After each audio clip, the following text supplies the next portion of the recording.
All right, good morning, everybody. I'm Jonathan Butler, the president and CEO of One Berkshire, and this morning I'll be your host for another edition of our One Berkshire virtual town hall series that for the last month has focused on the reopening of our economy, featuring visitor activity and the different parts of our visitor economy. We did a session with performing arts leaders. We did a session with leaders of our museums and historical properties last week, and this week we have a fantastic panel that we'll get to and introduce in just a moment that's going to talk about outdoor recreation in the Berkshires. For our listeners, everybody should know that this session is being recorded and is also available with closed captioning via the live transcript button on the bottom of your screen.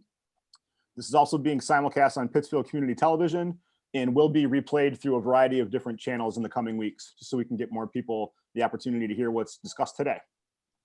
For listeners, we will have a live Q&A via either the chat function or the Q&A function in your webinar box.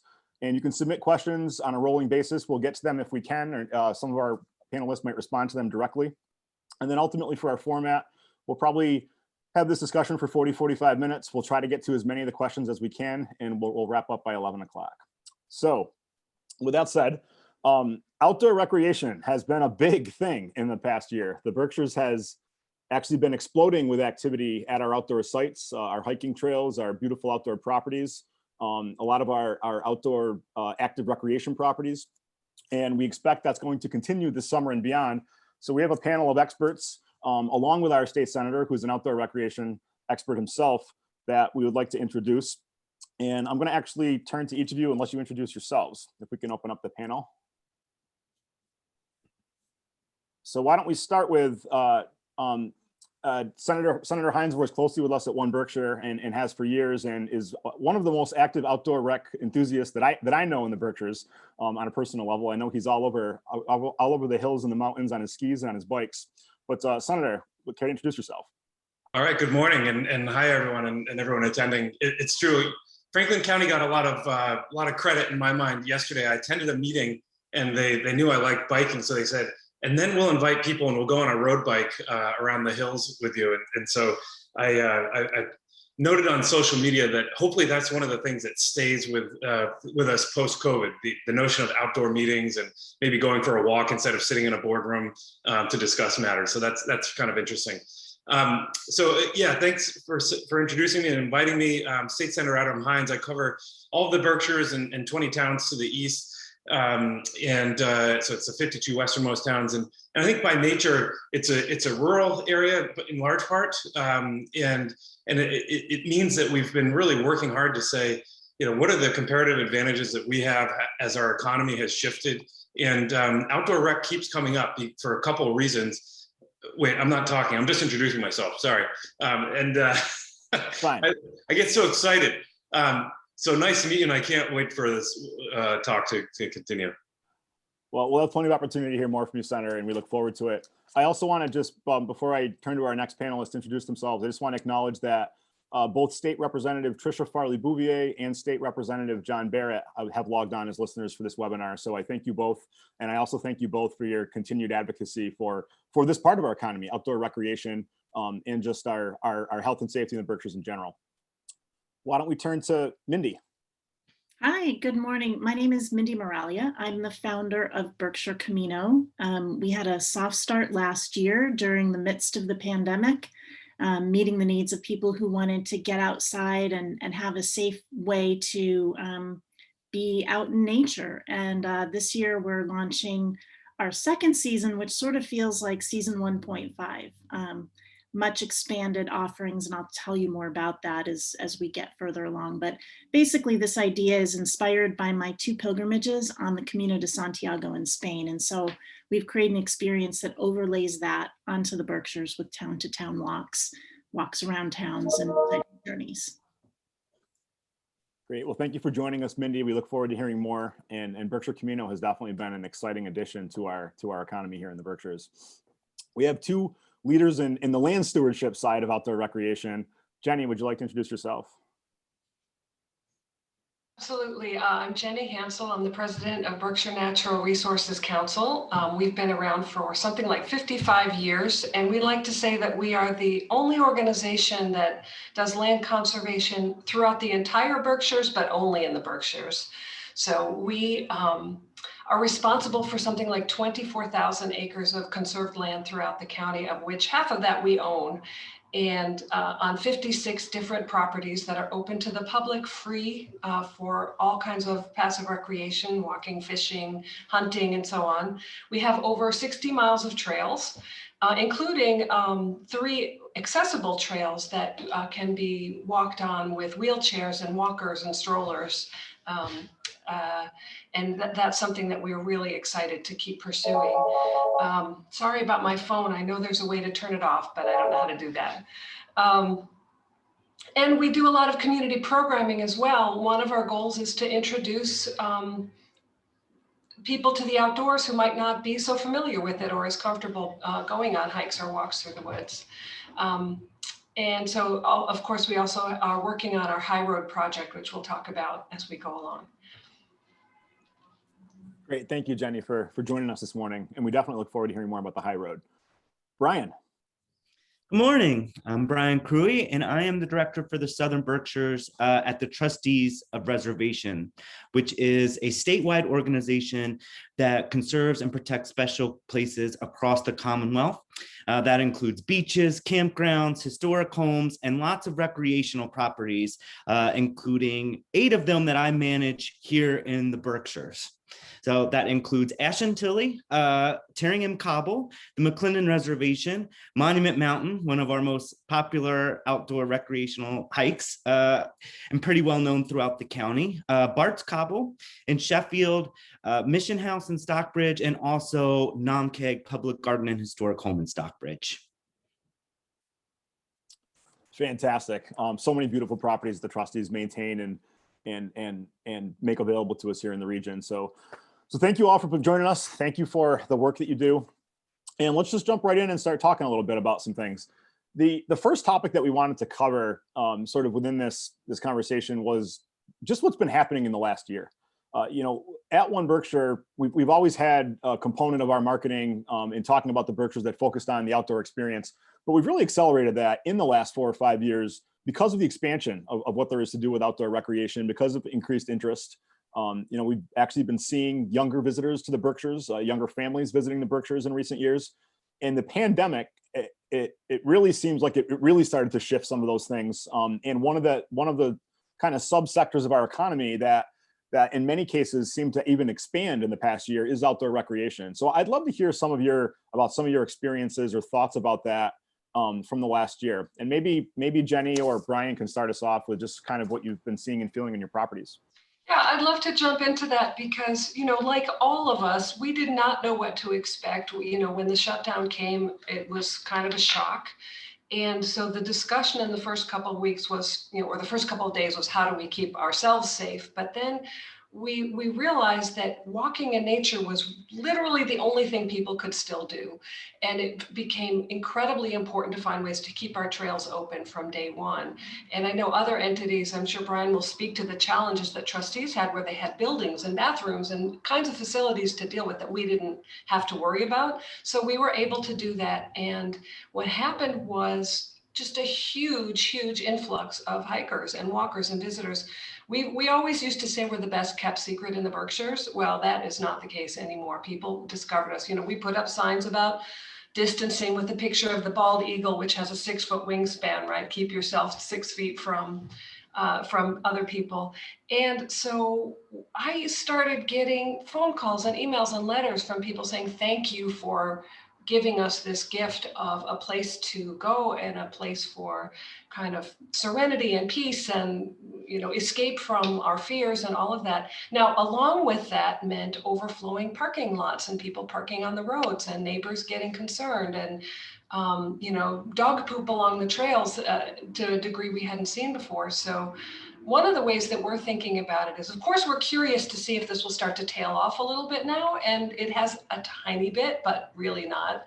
It's almost like COVID gave us a little bit of a sneak peek into the future of what it's going to look like when the high road is built and, people really know who we are and know about these trails and discover the benefits of being in nature, we have to be thinking now about our infrastructure and our, we spent a lot of time this year talking about developing new parking lots, which doesn't sound very naturey or environmental, but if it keeps people, if they're designed well and sustainable and keeps people off the road and allows more people to get to the trails, they're really important. So people love our trails, and that creates a whole new level of stewardship work that's called for. Oh my gosh, parking lots, the most like unsexy problem that like no one wants to like talk about or fundraise for, or, they're difficult, because, in order to create them, you kind of have to destroy a little bit of what you're trying to protect, so it's always a balance of how do you kind of manage those crowds and get people in and out safely. We have that. It's a tremendous problem for us at Monument Mountain. And if you drive down Route 7 through Great Barrington past the high school on a nice Saturday afternoon, especially this past year, you saw just what a massive amount of people we were having coming to the properties, which was great. And I look back, and just around this time last year, I think we had a very similar panel that I was on where we were kind of talking about how do we open these properties and what are the challenges, and kind of to be on the other side of it, to see that those challenges were met, but also to continue to reap the benefits of that. I do think that we are going to continue to see a flux of visitors, just because I think it caused people to discover us, maybe for the first time, or reintroduce themselves to some of our properties again that they haven't been to for a while. But I think more importantly, it made people aware of just how important it is to have these spaces. And we saw a lot of upticks in our membership base really go up as well as a result of this past year. So I think it was a result of the acknowledgement of what we do and people wanting to be more deeply connected to that work. The other thing I think that was really nice to see here is that, it wasn't just tourists coming to the area enjoying these properties. It was really our community members, the people who live here full time, that were coming back out and seeing them. And that was really great to see, because it was so many times, I met people out on the trails. They're like, oh my gosh, I haven't hiked this property in 15 years, or I've lived here my whole life and never come here. So I think that was really great to see too. And I think that the more community support we have behind these projects and properties and conservation, the more work that we can do together to save more and open more properties to the public. Thanks for that, Brian. And it is interesting. I think all of us that that live here in the Berkshires, I know many of my friends and even family members that have never considered themselves avid hikers or outdoor enthusiasts really became enthusiasts in the past year. The list of people that I can send a text message to and see if they want to take a walk up in Mount Greylock with me has gotten much more expansive in the past year. So that's a good thing, and it's definitely, I think, had benefits for those of us that live full time in the region. Mindy, you're on a different side of this, in that you tailor experiences for individuals and groups, and then you bring them to the beautiful properties that Brian and Jenny were just talking about. Tell us a little bit more about this past year with Berkshire Camino. Yeah, so we were attracting both locals and visitors. The locals who came on these walks every single time said, I've never experienced the Berkshires like this before. Not only are we creating these unique curated routes that do include woodland trails, country roads, town centers. We walk through a BNRC property on one of our walks, and more to come down the road. We visit some historic places. We go right by Nomkeg, but we don't actually enter the property. We walk through Chesterwood. So we're creating exposure for locals who have maybe never even visited these places before, or conceived of actually doing a walk from Lee to Lenox or Stockbridge to Lee. It's really, something completely different. Visitors have really been wowed by it. They didn't know that you could do anything like this, and really you couldn't before. I mean, if you maybe figured out how to do it on your own, but This is really a completely new experience, and we're having people who are coming to the Berkshires for the Berkshire Camino experience alone.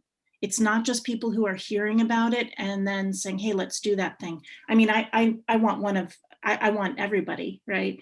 But I found it really quite curious, even last year, that there were people who were coming either on a day trip or even overnight to have this experience. It's really interesting. And I just want to note for all of our listeners, whether you visit the Berkshires or you live here, if you're looking for a way to get more clearly introduced and have an introduction to outdoor experiences, reach out to Mindy at Berkshire Camino. It's really a great opportunity. Senator, I'm curious from the perspective of, an individual that wears many hats, as a policymaker, as a constituent services advocate, and certainly as an outdoor enthusiast yourself. What are some of your observations from this past year with outdoor activity here in the region? God, I could start in the last week, let alone the last year. I'm glad Rep. Barrett is here and that you're leading this conversation, talking about the Greylock Glen, right? We had the release of $6.5 million in state fund to finally move forward with an education center at the base of the Commonwealth's highest mountain, and that has been discussed for decades on how to utilize this natural asset for attracting tourists, for our own quality of life, and utilizing this kind of comparative advantage that we have as having access to these. And so, as Rep. Barrett said, something that originally came up in the 70s, maybe a different vision, and now has been working through. And, as soon as I came in, it was picking up from Ben Downing a bond authorization, and then we refiled it, Rep. Barrett and I, and it's come through. And following on the local efforts of you and your town administrator, and the current town administrator, and the select board, I mean, it's been a long process that is now, going to benefit the region, and it couldn't have come at a better time, quite honestly, because we're now looking at the fact that I think, as for all the reasons you just described, people are wanting to get out, and we need to build that infrastructure to say we're a center of gravity for outdoor recreation. So that's incredibly exciting. Earlier this week, I testified on a bill that I filed to create an Office of Outdoor Recreation, and that's getting a lot of excitement from REI, from and a number of outdoor rec organizations, and Appalachian Mountain Club and others were testifying. And that's essentially saying we need state support to be very deliberate in saying we can create these centers of gravity, and we're well placed for that. I attended a meeting earlier this week about a $100,000 grant that we got through the Mass Trails grant for mountain biking, and how to make sure we kind of elevate our nodes around the county, including at the base of Greylock, but also October Mountain and plenty others. And so that's going to be focused on mapping and marketing. And so that's an exciting project. My God, last year with Bosque and Milltown kind of doubling down on a rich community asset, and with the city kicking in, City of Pittsfield kicking in, supporting infrastructure. They're now going through major renovations. It's just, everywhere you look, it feels like we're at game-changing investments up and down the valley, the Berkshires. Later today, I'm going up to North Adams to visit a site of a potential new kind of glamping on steroids location on the northern side of Mount Greylock, which leads you to the Adventure Trail, which is kind of connecting Williamstown and North Adams, really being driven by the folks at tourists. And again, Rep. Barrett and I've secured a lot of money, state money, to support that process. And so I could keep going. Springside Park and the pump track, which I think is great, continuing to go through that process, including in hearings this week, and expansion of the Ashawiltica. I kind of dwell on each of these because that's just a glimpse of some of them, as the rest of the panels here are pointing out. And yet there's a real moment here during this past year where we realize, okay, we need to create the infrastructure, and then we can market ourselves even more widely as a center of gravity in an industry that is growing as well. It's a billions of dollars industry, outdoor recreation. And One Berkshire has been great in both highlighting that as a key to our regional economy and marketing as such. And so it's incredibly exciting. So that's my view of it right now. And I have lots of other kind of secondary and tertiary effects related to infrastructure development that we need to have in place so that we can really get this up and running. Great, thank you, Senator. And thank you for mentioning the Greylock Glen. I will, from the, certainly the One Berkshire perspective, thank you to, for your advocacy on that project, for Rep. Barrett's advocacy on that project, and really the entire delegation and the Baker administration for finally kind of getting that big first piece unlocked for the Greylock Glen. Full disclosure, I live about a half mile from the Greylock Glen, and I'm up there on a near daily basis, and have witnessed the expansion of activity up there. It's really like the Glen proper itself has expanded to a whole other component of the property off of West Mountain Road. The activity up there is robust, and with this project now, there will be formal facilities up there. There will be parking areas up there. There will be an opportunity for a more formal experience to start to shape, and then hopefully that leverages even more investment. So I imagine it will. But there are you helped with the transition here for us, Senator, in that that the Greylock Glen's extremely exciting news, but there's also so many other investments being made and projects on the cusp of moving forward. And we're seeing that everywhere in the Berkshires, from the Southern Berkshires to Pittsfield, certainly up here, up north. Milltown Capital has laid out an outdoor recreation vision for the region that they've already begun following through on with several investments, Bosque being one of them. So, as the experts in outdoor recreation, I'm curious what some of your thoughts are on, what does all this mean? Where are we headed? And what is the potential of outdoor recreation? Do we think it's going to continue to evolve and become a bigger and bigger part of the experience in the Berkshires? I just love to hear some of your thoughts. And why don't we I'll let anybody wants to jump in, go ahead. And I'll just say that, prior to the pandemic, there has been this growing interest in long distance walking, all around the world. The Camino de Santiago is just one example that's, in Europe and primarily in Spain, but there are walks like this in England, in Japan, in Australia. There are a lot of ways to do this. And there's a growing audience of people who want to get out and walk, but they don't want to take on the rigors of what an Appalachian trail hike, for example, would be, where you're sleeping outside and carrying your pack and preparing all of your food. And so these pilgrimage experiences generally have a lodging infrastructure and a dining infrastructure that goes along with it, so that you're walking from place to place, whether it's inn to inn, hostel to hostel. Up in Maine, they have huts where people walk, from hut to hut. And we have a real opportunity here in the Berkshires to create that kind of lodging to support this long distance walking, which is part of what Berkshire Camino is all about, and very much what the high road is all about. And, the two shall eventually, be overlapping in our ways to draw people here for that. So I just want to, put that awareness out there that, we need affordable, safe, strategically placed lodging. Greylock Glen is, I can't wait for when there's lodging at Greylock Glen. We will be a customer. It's just one example. I'd like to piggyback off that, because I haven't really described yet what the high road is and what the vision is and how I think it will fit into the overall plan. The high road was envisioned as exactly what Mindy's describing, kind of a parallel to the Camino or the coast to coast walk in England, where you could walk through the Berkshires from town to town through beautiful conservation areas, but then come back down and find that bed and breakfast or inn, or go to Tanglewood or whatever it may be. And as the vision has evolved, it's kind of grown to encompass the fact that there are many people that we've come to understand that live, let's say, in Pittsfield or North Adams, who maybe don't have transportation to get to nature. So those walks should serve the neighborhoods where people live and help encourage them to go into nature, and then maybe just come home again. So it's going to serve a variety of people in a variety of ways.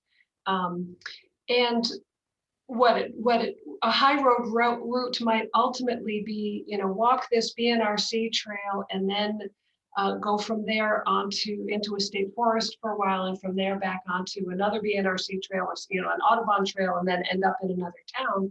And working closely with entrepreneurs like Mindy is what's going to make it successful, because people need to figure out where to stay and where to eat and where to go to the bathroom and all of those things that you need when you're walking in the woods all day, or not always just in the woods. But so the partnerships with the tourist business community is going to be incredibly important as we go forward.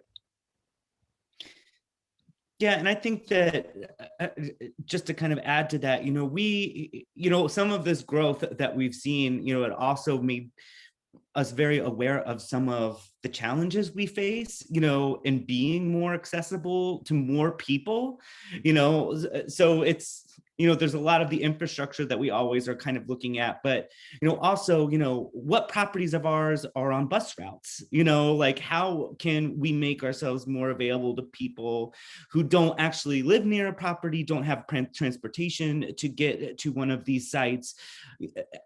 How do we reach those people? How do we bring those into the fold too? Because a lot of people are still very scared to be outside and in the woods by themselves, or with, there's a wall there that sometimes you've got to get past. And I think that wall is kind of just doing it, and realizing how enjoyable and meaningful that those walks and hikes and outdoor experiences are. But, our signage, making them, accessible to different languages, the hearing impaired,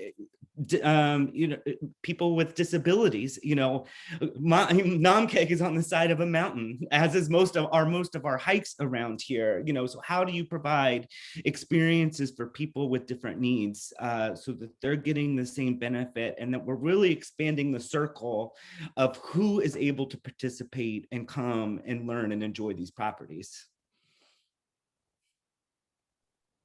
I just want to piggyback on that. We're doing a good job piggybacking with one another today. Something that I'm test marketing this year is called walkabouts. It's about like a 2-mile walk around a town center. And the idea is to be like an orientation tour and give people an idea of a little bit of the history of the area, a lot about the culture and what's going on. Even those of us who live here don't even know what's going on this year, because there's just such a dizzying amount of new things and new ways of experiencing it. So we want to be a resource for that. But in particular, I've developed these routes in a way that they can be modified to be accessible for people in wheelchairs. So if there's, let's say in Great Barrington, we're walking along the Housatonic River Walk, and we get to a point where there are stairs, then instead we just would not do that part, so that we're creating at least one way for sure that people can participate in this. And then long-term, I hope that we can have walks that are assisted by volunteers that enable people to actually go on the trails with, the appropriate kind of wheelchairs, but, really help them to get out and do it. This happens in Spain, and it's a model that I hope that we can also offer down the road. I'm glad that you're all sharing the theme of accessibility. It's such a big piece of it. With our marketing efforts at One Berkshire, we're talking to all different audiences, many of which are, an aging population that does still want to be active and find ways to get into the outdoors and enjoy it in a safe, comfortable way. We also are seeing a lot more family activity, where you can take toddlers or push a baby stroller. And I think the investment that's been made in trail cultivation and development, whether it's on the trustees' properties or it's on places like the Ashawolta Trail, it's really started to change access to the outdoor experience for people that live here and that visit here. So that's great. Senator, you listed a few projects, but in this theme of kind of where are we headed, you talked a little bit about the proposal for an Office of Outdoor Recreation. Can you tell us a little bit more about that, and maybe the vision for that? Because that seems like it ties in directly with this theme of outdoor expansion that we're feeling in the Berkshires. Yeah, and maybe as a lead into that, I might say that in terms of where we're headed, it feels like this theme of what are we doing post-COVID. I'm chairing a committee called Reimagining Massachusetts Post-COVID Resiliency, and it makes you feel like if we are seeing a shift towards more and more remote work, if we are seeing this reality, maybe a kind of a continuation of the early data trends that we've seen. The New York Times showed that the Postal Service, their request for new address and forwarding, et cetera. Pittsfield and the Berkshires were top 6 in the country for being a beneficiary of shifts in population. And so if we're going to continue to kind of demonstrate why we're the place you want to go when you want to feel safe and outdoors and socially distanced and while still working, it feels like we have to do several things. I mean, one is, of course, next week in the Senate budget, we're going to have the operational funds for the Berkshire Flyer to start next summer. So those are some of those key links. So that's a vision for where we go to keep building the infrastructure. Obviously, finalizing last mile internet in every single town, which is on track. And so those are some of the key pieces to that. The Office of Outdoor Rec is really, it's come about, it was forced on us because we have, in the process of trying to develop these assets, we found that often the state was at loggerheads with itself. We have one example on the Deerfield River, it's kind of starting on the eastern side of the Berkshires in the northern part. Essentially, they had something like 50,000 visitors on the river last year, and yet it became a fight between, well, are the fishermen, concerned about the water levels because if it's too low, then the rocks are heated and the fish die and their eggs die, and yet there's a power plant they need to hire, and then the rafters want it at a certain level for the right white water, and then once you start going to the edges of the water to talk about parking and accessibility, now you have DEP talking with Fish and Wildlife, and so the Department of Transportation. So even within the state, we couldn't get out of our own way for helping to develop an asset. And then that's not even, so that's the first part. I should stop there. It would be under the Secretary of Energy and Environmental Affairs, so that because they oversee all of these departments that were ostensibly competing with each other. So having a coordination and saying there's someone who's advocating for outdoor rec as its own goal and purpose for the state. And second to that is the mandate to market outdoor recreation. And so someone in the state who would be very deliberate about saying where are our assets statewide and how do we spread the word. So that's an important piece. And then there's also a trust fund affiliated with it that would essentially run a grant program to either develop the infrastructure itself or participation and equity and participation and regional equity and the like. And so it's an exciting piece where the Secretary for Energy and Environmental Affairs has said, this is a great idea. Why am I not doing it anyway? And so, she may go ahead and do that, and we're going to work to make sure that it's there for the long term in a sustainable manner as well. It's definitely an interesting proposal, and it seems like it makes a lot of sense. Putting on my former hat as a former town official, something that seems as simple as an extension of the Ashawiltacook Trail to go 2 more miles. Right. Those projects, once you get into navigating the state agency kind of networks, from DEP with permitting to DCR with components to Mass DOT, even getting into some of the quasis, it turns into multi-year processes for projects that you'd think you can get done in shorter timeframes. So hopefully, something like this proceeds and it can help expedite some of these important projects that are already envisioned. And I want to just add, other states have done it, Vermont, New York, and others, and to good effect. So it's not like we're reinventing the wheel. We've seen that it actually has helped elsewhere. So I just want to remind any of our listeners, you can certainly submit questions if you have any questions of any of our panelists specifically, or just another topic related to outdoor recreation you might want to hear their input on. We can throw that out there. You can do that either through the chat function or the Q&A function in the webinar box. So I shifting gears a little bit. You're all outdoor enthusiasts yourselves, right? And I'm sure your spare time, you're probably outside hiking and biking and walking and whatever it is that each of you love to do. Knowing that many of our listeners might not be well versed on where to start with experiences in the Berkshires, even some of our residents that live here. What are some of each of your favorite places or favorite activities to do outdoors in the Berkshires? I'd love to kind of crowdsource an itinerary here for our listeners, and just jump in. Well, I'm happy to speak to BNRC, my favorite BNRC properties, and I feel sort of like a mom talking about my children. They're all my favorites when I'm with them. But so it depends on what you like. If you want an incredible, breathtaking view, you can't do better than the Hoosick Range, which is in North Adams. It's a couple-mile walk up to a view where you can just look, in about a 180-degree view all the way up into Vermont, and it's just. It's a challenging hike, but it totally takes your breath away and so worth it. If water's more your thing, I would say Old Mill Trail is a favorite of mine. That's in Hinsdale, right in Central County. It's a very easy walk because it's flat along the river, along the Housatonic, and just rushing water, truly, truly special.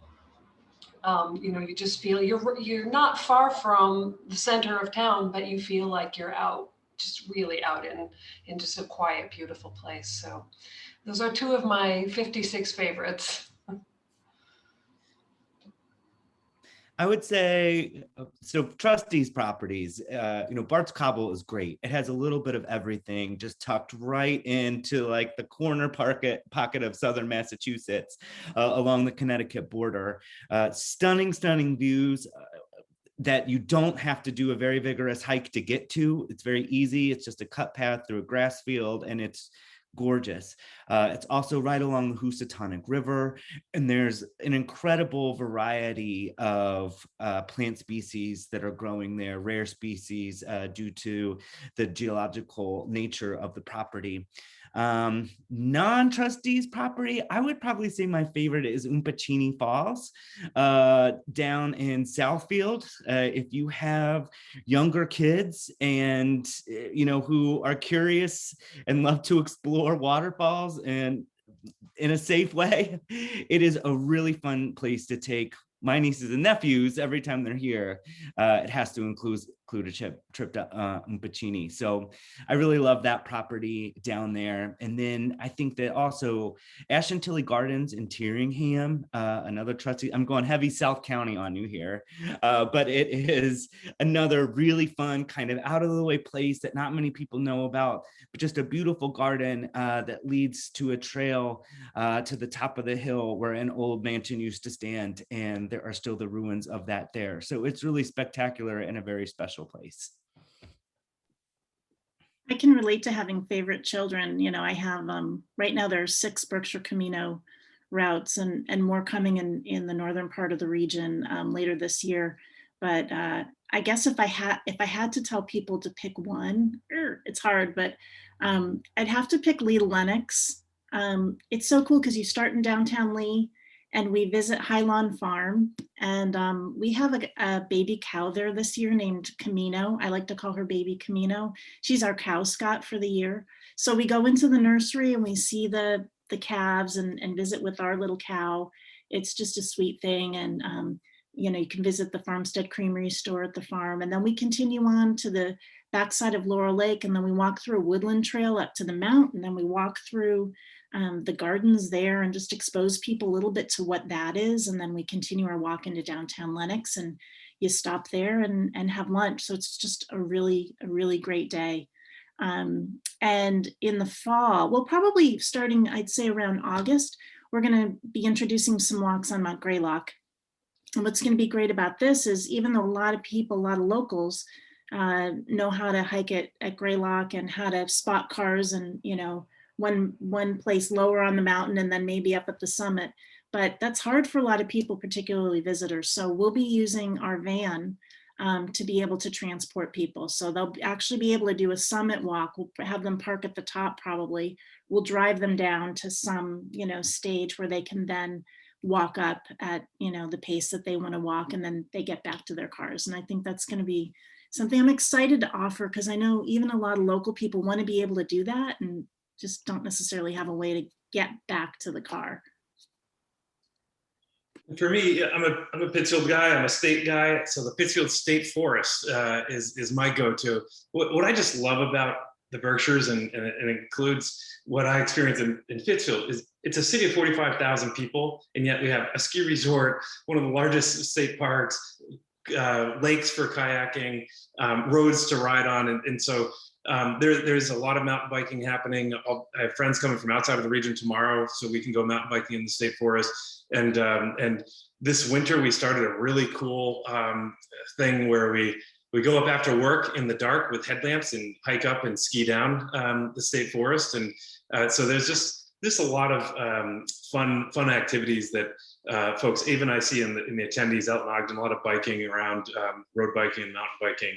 And so I'm preparing for the Josh. I'm gonna get back on the saddle and join a team and do the biking portion this year. So, that's that I say that to highlight that there are more and more of these regional outdoor rec-based festivals and races, and another one coming up in October, in addition to the Josh, which is in September. And so that just also highlights the value of hosting these fun local events that bring in lots of visitors. When you have, something north of 500 different teams participating in an event like that, and people come for the weekend, it's really a great compliment to how we market ourselves and build on this. And if I could make a suggestion to people who are looking for things to do, is get involved with an organization like BNRC or the Trustees that has multiple properties across the area. Get a hiking guide, Berkshire hiking guide, because if you Google places to go, you're going to get the hits, right? The Monument Mountains and the places that are really crowded. I think what is great about the Berkshires are there are a lot of hidden places around, smaller properties that are not that crowded. When you are the only one there, become a member to some of these organizations and just start checking them off your list, and go through them and find out which place is special for you, because everyone has something that's different, whether it's close to home. The Spectacle Ponds are also really one of my favorite places here, because there's just no one ever there, and it's so serene and peaceful. And a lot of times I think that's what people are looking for, and you're not always going to get that at some of the bigger places. So go out of your way to find some of the more off the road kind of, smaller places that are less visited, the road less traveled, if you will. Well, and may I mention, BNRC has an app called the Berkshire Trails App. It has all of our trails and as many other trails from other organizations as we've been able to gather. So many local cultural organizations like Hancock Shaker Village have trails, or town land trusts in, Lee, Lenox, Beckett, and so on. And we now have dozens and dozens of these on our app, free on the App Store, no ads. You just look for Berkshire Trails. It's for Android and iPhone, and it's just a really fun way to map your hike or your walk, or it lists all the other kinds of things you can do, whether it's mountain biking or skiing on the property. And one of the things we hope to add in a future release is some kind of like badge where you can, kind of like Brian is describing, kind of rack up all of the places that you've been and share them with others. We don't have that yet, but it's fun to use. That's a great idea, Jenny. Something like that, and I think that provides some structure to some people that don't know, not only where to get started, but where to go after that first or second experience. I'll just add one more, which is I'll plug the Greylock Glen again, just as a favorite spot of mine. Having grown up in Adams and Cheshire, it's been part of my life for my whole life. And I would just plug it because I think the Greylock Glen, which has dozens and dozens of miles of trails, offers an opportunity in a relatively peaceful place. There is a lot of activity up there, but it's spread across over 1,000 acres. But what it does is it allows an entry point for people looking for something as simple as a meadow loop where you can push a stroller, or you can have your toddlers with you, or your dogs, all the way to more rustic, expansive hikes that take you all the way to the summit of Mount Greylock. So it's that variety that makes the site, I think, such a welcoming place for different types of outdoor enthusiasts.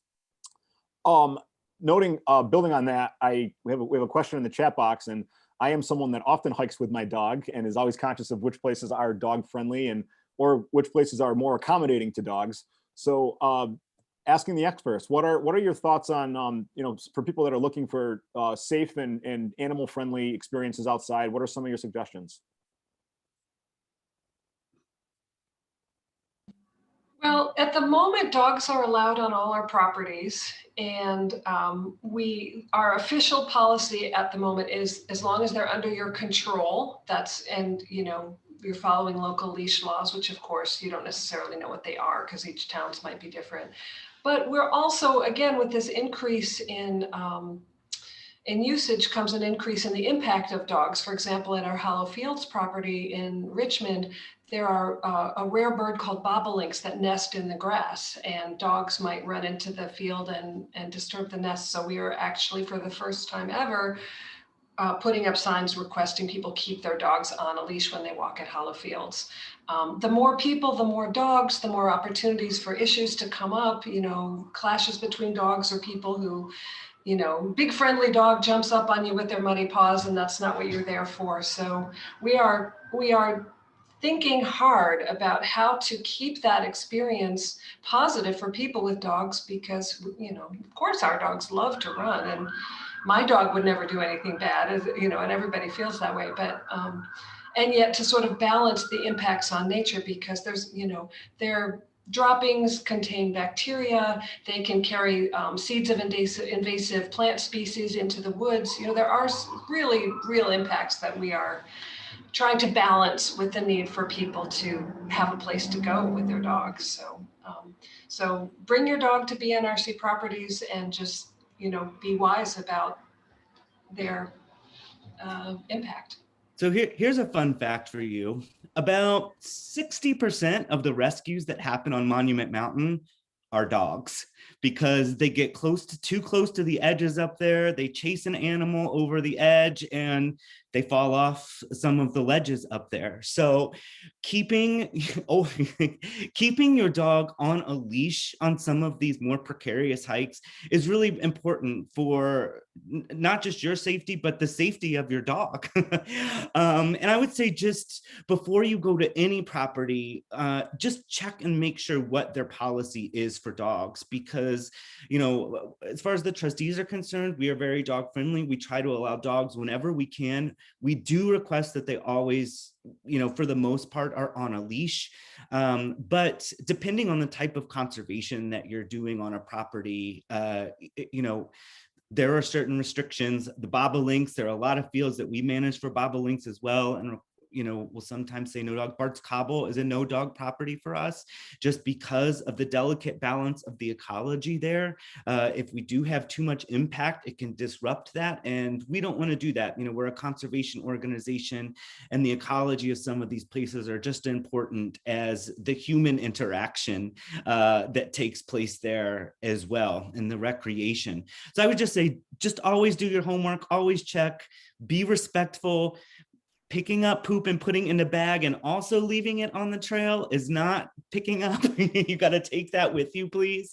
Otherwise, someone else is going to have to come along and do that. So just being respectful and checking ahead of time, I think, is the best plan of action. And being on leash as much as you can.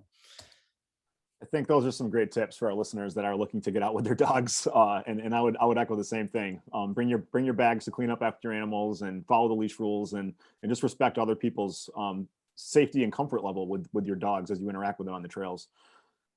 The other topic I just wanted to throw out there is you know, it's obviously directly related to outdoor recreation, but I wanted to get just a little, maybe some perspective from a couple of you, if you wanted to chime in on the shoulder seasons and the off season for outdoor recreation.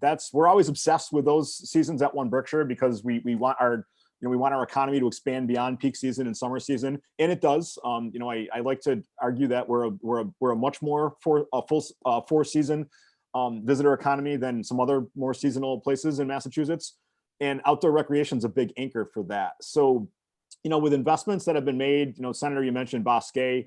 We've also seen investments at Catamount, at Berkshire East up in Charlemont, and also just, I think, lots of investment and consciousness of making wayfinding and trail navigation easier in the winter at many of the properties. So I wonder what some of your thoughts are on that trend. You know, do you think we'll continue to see increased numbers of off-season activity on a lot of our outdoor properties?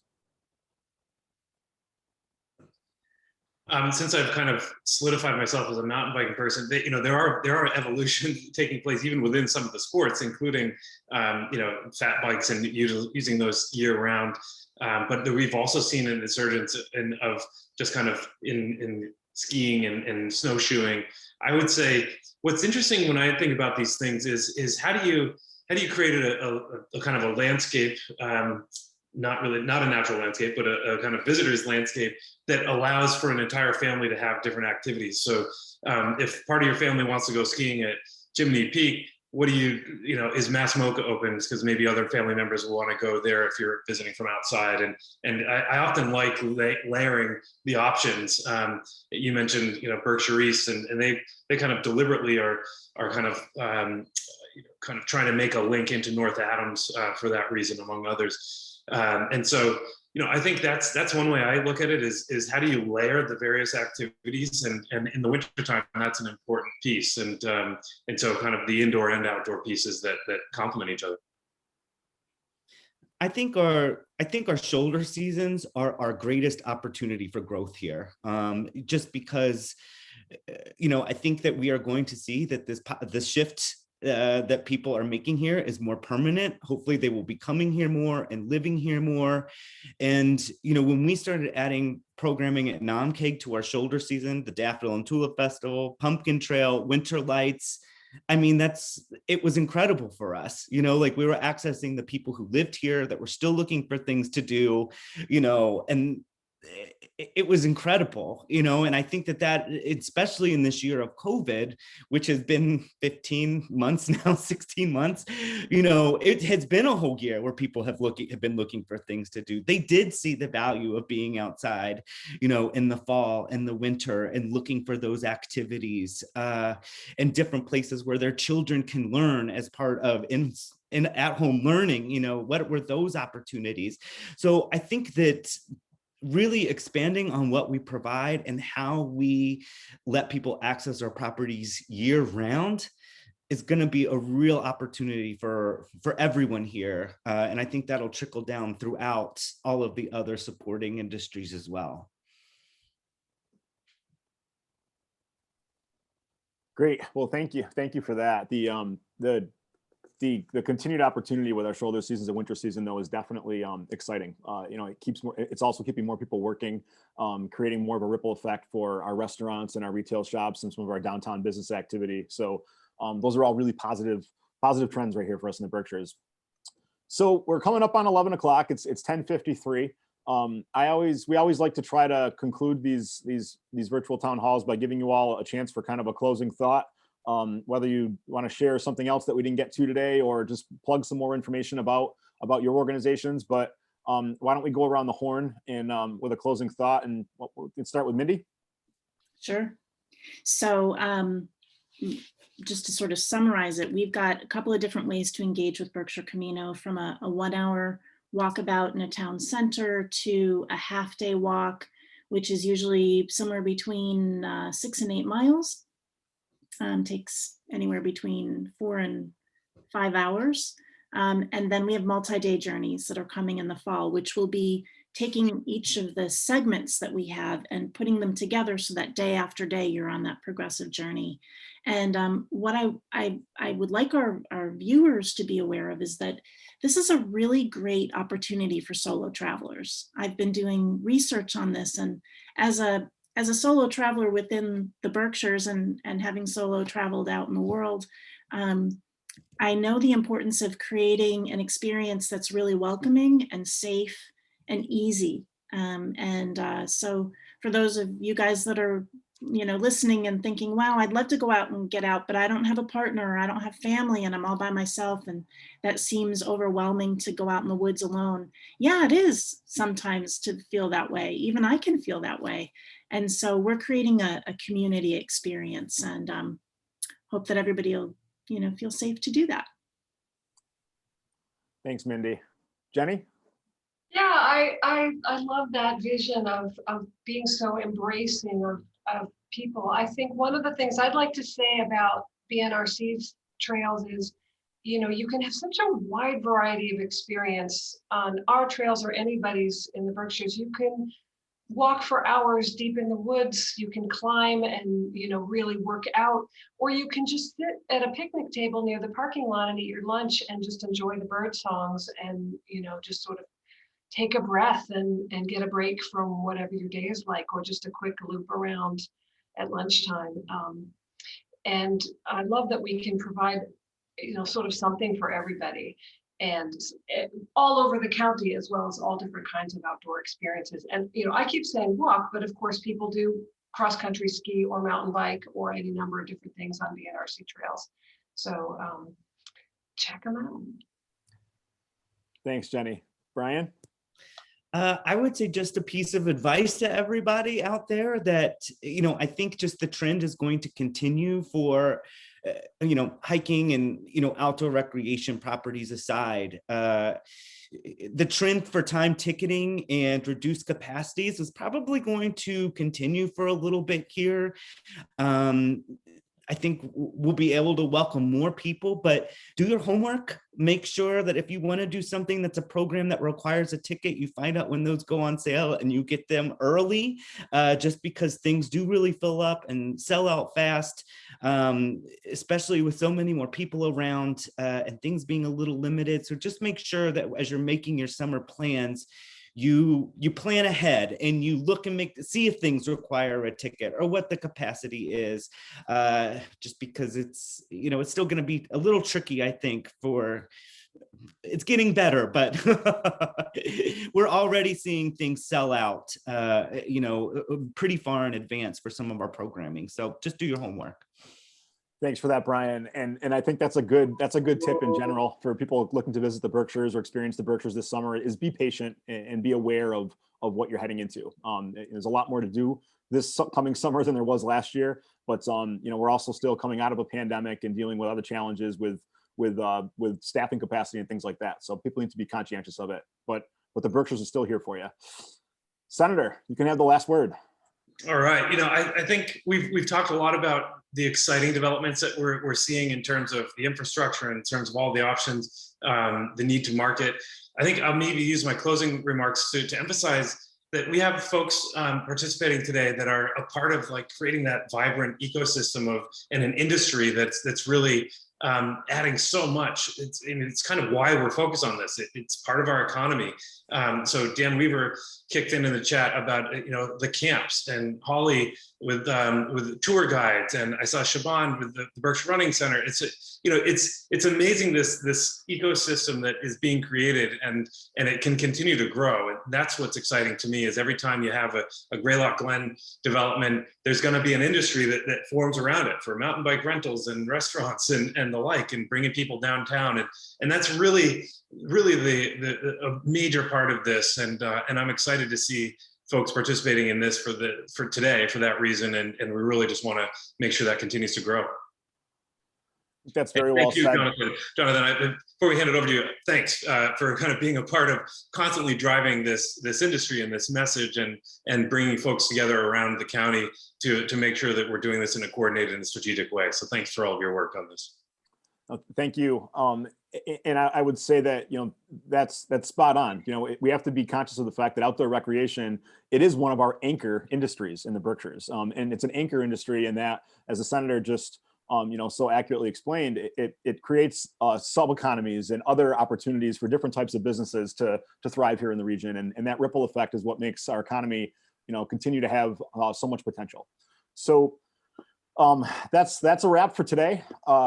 First, I'd like to thank all of our participants that logged on to listen to this panel discussion today about outdoor recreation. We appreciate your support for outdoor recreation in general and for One Berkshire.